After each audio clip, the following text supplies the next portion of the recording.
How's it going, bud? How about you? Not too bad. Can you hear me all right? Yeah. Cool. How you doing, man? I'm doing good. I just You got got back from practice. what kind of practice? Golf. Oh, nice. That's the middle school girls. Yeah. Nice. That's pretty fun, huh? Yeah, it's all right. I mean, we're only out there for about an hour and a half. So, Oh, that's cool. yeah. Not too bad. So I get done with lifting off-season kids for football and then go straight to golf practice. See, that's Hooked up. I went to high school up north in Wyoming, and like they didn't have the lift programs that the high schools have here, like they don't have summer lifts or spring lifts. They don't do anything like that. They do 2 days for about 2 weeks and that's it. It's wild the difference how they look at sports up there versus down here. Like they like rodeo, a lot of rodeo and farm kids up there, so Yeah. but so you're a assistant football coach at Duncan, right? Duncan. Yeah. Assistant coach, so specifically the D line. D-line, Yeah. that's what it was. Yeah, and I'll run the weight program, and the head coach runs the conditioning. So, and you were a power lifter at OU, is that what you said? Yeah. So how that all happened was I lifted in high school, won state my junior year, and then I got third in another weight class my senior year, and spent 2 years away from OU at another college, and then I transferred to OU. And one of the first few days that I was working out there, I asked the guy to come spot me. He's like, he said afterwards, he said, I didn't think you'd get that a few times. And then I ended up getting like 315 on the bench like 5 times in a row. And I was like 190 pounds or whatever. And so like, how about you join the powerlifting team? I was like, all right. So I did that and ended up winning 3 national championships with them. And then I ended up just getting out of it. So nice, man. I didn't know that. I didn't know you were a national champion. That's pretty impressive, man. Congratulations. yeah. Thank you. That's really impressive. A 315 bench at 190. Yeah. For sure, man. That's pretty good. So how's your football team? I just moved here, like I said, from Wyoming with my wife about 2 years ago. So I haven't been able to follow too much high school football. Like I know the Jinx and Tulsa Union, I guess Bixby has a good team too. Yeah. They're really good. They won like 40 something games in a row or something, right? Yeah, I think it was like 48 or 49 in a row. That's crazy. They're stepping up next year, huh, to another class. Yeah, they're going to the top class 6A1, and I think they'll still do pretty well up there. So I got here in 2019. We went to the playoffs that year and got beat by Carl Albert in the first round. And then in COVID year, 2020, I think we went 6-3 in the regular season. And then we won our first round matchup, and then we lost to Bishop McGinnis in the second round. And then last year we went 4-6, so it was kind of a down year for us because we lost a lot of senior leadership and a lot of starters off that previous team. So, do you have any D1 ball players on your squad, or not even D1, just college? we had a couple D2 Nice. D2 guys, a couple guys that went to Southwestern and OBU and places like that, but not any D1 caliber talent. Man, there's some gyms though in the D2, D3 schools, like NDSU was by me, North Dakota State, and then Shadron State. I played with a couple guys that went to like St. Mary's, I believe it was, and went to Shadron. So there's some good ball players in D2, but those schools, they seem like so like Duncan playing Bishop McGinnis, like it just seems like it's two different size schools. Yeah, really, Bishop McGinnis should be in Class 4A. Duncan's in Class 5A. And I think what they do with the private schools is they bump them up an extra class because they can essentially recruit players. Oh, okay. So we have a total of like 930 students in our school. I don't know exactly how many Bishop McGinnis has, but I believe 5A ranges from about 1,000 some odd students to about 700. So we're kind of in the middle of 5A. That's pretty cool, man. They go up to they tried to go up to 5A in Wyoming, but they stayed at 4A. And their high school has I think like 1,500 kids or so. But like that's the biggest one. And then the next smallest biggest high school in 5 or 4A is Kelly Walsh, and it's like 1,100. Wow. There's like huge difference, man. But so do you what do you think about that NIL stuff? Like, do you think it's going to trickle down to high school kids getting not like on the scale of like college, but I went to coach's clinic last month, and they talked about what Texas is doing. Texas is starting to incorporate some NIL stuff into their high schools, and it might make its way into Oklahoma at some point. But yeah, I'm sure it'll be everywhere. It's not going to be like big, huge deals like the college kids are. So I don't know exactly what that's going to entail. And I don't know exactly how they can profit off of a high school athlete unless they're like a superstar, like your 5 stars or 4 stars or whatever. So I'm sure it'll find its way here somehow. Right. So what do you think about stars? Do stars matter? Like, that seems to be a thing going on right now. Yeah, they do. I mean, just look at Georgia and Alabama. They loaded with 5 and 4-star talent, and they were the 2 best teams in the country by far.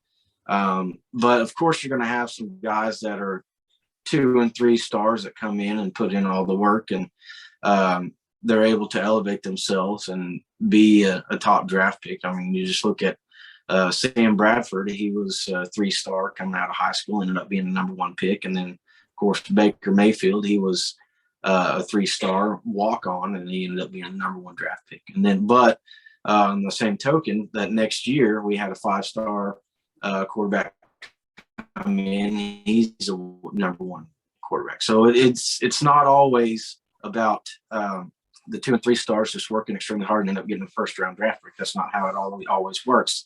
Those 5, 4, and 5-star kids, they've got all the talent in the world, but if they actually work hard and do what they're supposed to do, then they'll be successful and make their way to the NFL pretty easily, because it kind of comes naturally to those guys. So they've got to work just as hard as the 2 and 3-star kids do, and for the most part, that ends up working out. But sometimes you're going to have your 5-star duds, and they don't put the work in, and are going to be successful as a result. So I think it's just a matter of how much work are you going to put in. And because if it's a lot, then you're going to be successful, and it's not really a lot, then I don't think you'll be successful. Yeah, and that's a lot of good points there. A lot of that falls back off on the coach as well. Like, your team is going to be a reflection of what you do Monday through Friday. That's Corey Warren. That's what Corey Warren told me. He said it's like a product. That's what you're putting a product out there on the field, and what you do Monday through Friday is going to be on the field Saturday or Sunday, or Monday through Thursday, So that's like, so how are you able to tap into these student athletes and like get the most out of them? Like, it's hard to get through some of these kids these days, man.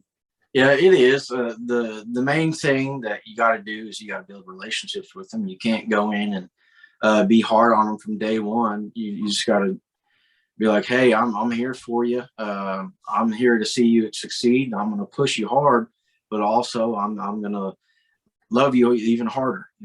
Just kind of like what Venable said in his opening press conference. I'm going to coach you hard, but I'm going to love you even harder. And you've got to just build that relationship with them. And then once that's established, then those kids will do whatever they have to do, whatever you ask them to do. So that's the biggest thing in coaching and in teaching. So if you don't build a relationship with them in the classroom, then they're not going to work for you because they don't think you care about them. So you got to let them know that you care about them. Let them know that you'll be there for them regardless. So nice. That's that transformational coaching versus transactional coaching. Like the transactional is I'm going to teach you how to do this and you're going to go on. Like, I'm not trying to bring dude's name up, but Coach Riley or whatever, and that's what kind of coach he is. And then the transformational coach is Brent Venables, where he's like, I care more about you as a person than I do for what you can do for me on the field. So yeah, man, that's great, man. Like that you're being able to guide those student athletes. And so I gotta like do excuse me. So I like to do a who, what, god dang, man. I like to do a who, what, and a why. And so like, was there a certain coach that just like made you want to coach, like playing for him or whatever, or teacher or somebody like that?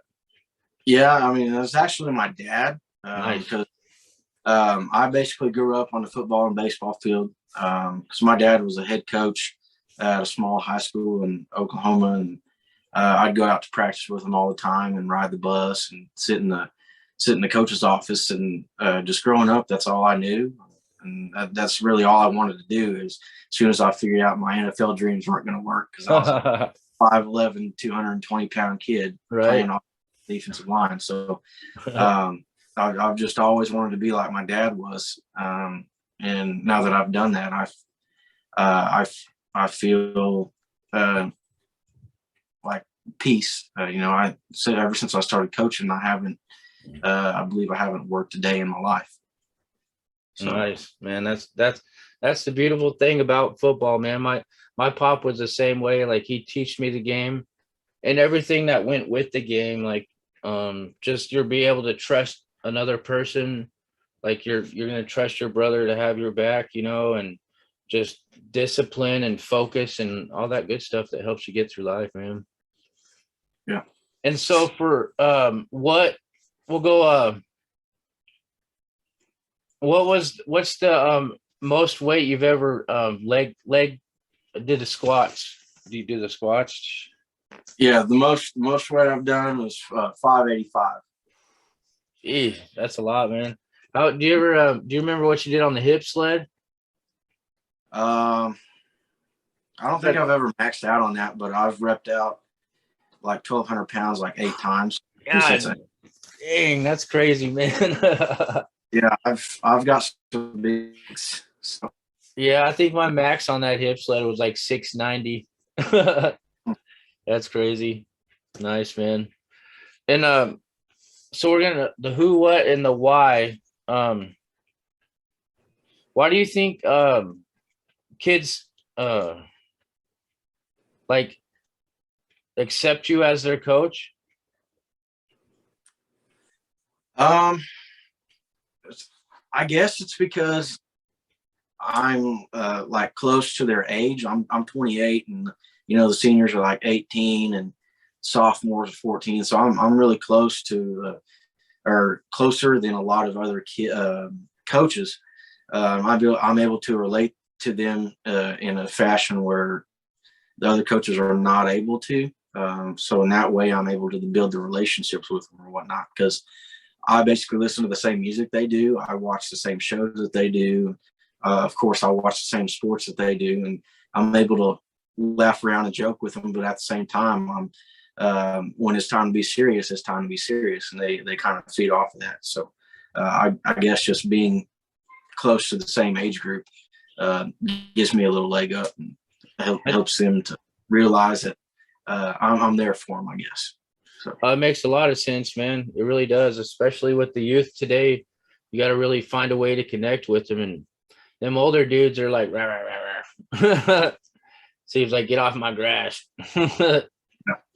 But Hey man, I just wanted to I want to say thank you for stopping by and uh, chatting with me for a few minutes and kicking off the old coaches week. Uh, maybe do it again sometime after the spring game. Maybe I think it's the end of April. I think. Yeah, April 23rd. Yeah. What I get. Do you have to pay to get in there? I've been trying to find a way to get my ticket.